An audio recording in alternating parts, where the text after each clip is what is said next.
Hi there Star Wars collectors, and welcome to another Bossk Bounty video. So I'm making this video today as I've just received the high-res versions of all of the images of the updated paint deco for the Haslab Ghost. These were posted on Instagram yesterday by Haslab Ghost, so you've more than likely seen most of these. However, these are the high-res versions, so we can take a look in detail and I can let you know my thoughts. So before we begin, if you do happen to enjoy the video, hit the like button, and if you're new to the channel, why not consider subscribing for more vintage collection content.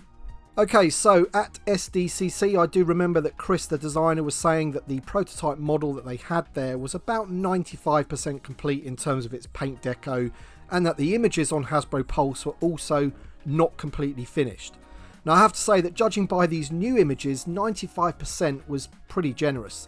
These new images show the fully painted and complete Ghost, and man does it look glorious. You can see just by looking at the wings alone that the ship has significantly changed. The wings are now more of like a off grey colour with even more weathering than before. The rectangular panels going down the centre part of each wing are also completely different in colour to the rest of the ship, and different to the original images as well. Now I'm not saying that the early images looked bad, they didn't, they looked incredible, they looked amazing, but these new images show the full detail and weathered look of how the Ghost will look in the Ahsoka series. The ship no longer looks all one colour with a few battle marks and a little bit of weathering. We now have panels on the ship being a different colour to the main body and lots more weathering in general. The interior looks like it's had a bit of a facelift too, although this area of the ship always looked really good to me anyway. But what is great about these images is it shows how the figures interact with the ship. And not just Hera either, all of the unlocks are there too. You can see all of them in the cockpit, which tells you how big this thing is, considering how many of them are in that cockpit and how much space there is.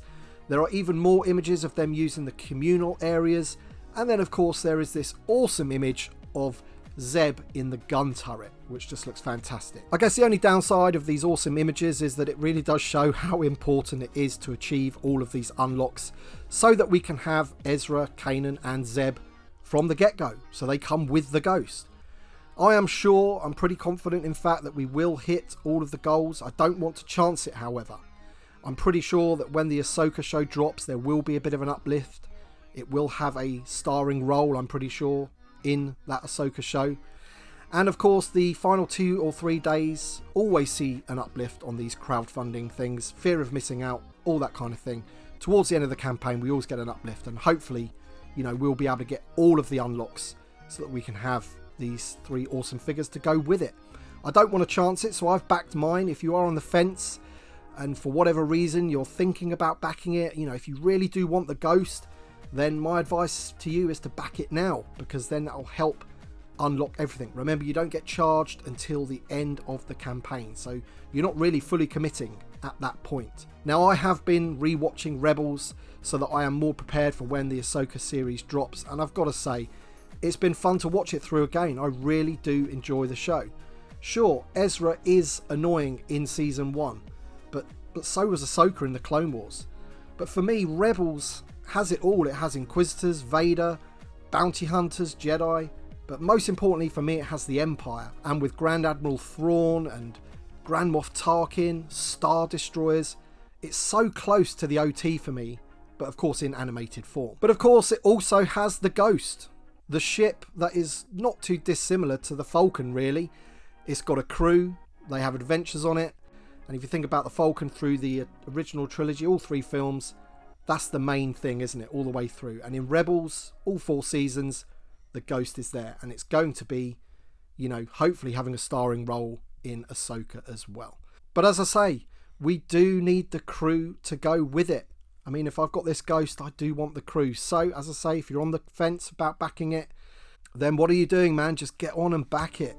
Of course, if Rebels isn't your thing, if new media isn't your thing, if Disney Star Wars isn't your thing, you're not going to be interested in it at all, that's fine. You don't have to back it, of course. I'm not here telling you you have to back this Ghost, but I'm saying if you want the Ghost but you're on the fence for some reason and you're waiting, there is no point in waiting in these campaigns if it's something that you want. It's best to just back it now and see how far we can get. Alright then folks, that's it for this video. I hope you've enjoyed taking a look at the images. of the new paint deco. I think it looks absolutely awesome. It's packed with detail. It's going to be one of the best vintage collection vehicles, ships that I'm going to own, without doubt. Right up there for me. So thank you so much for watching, and we shall see you on the next one.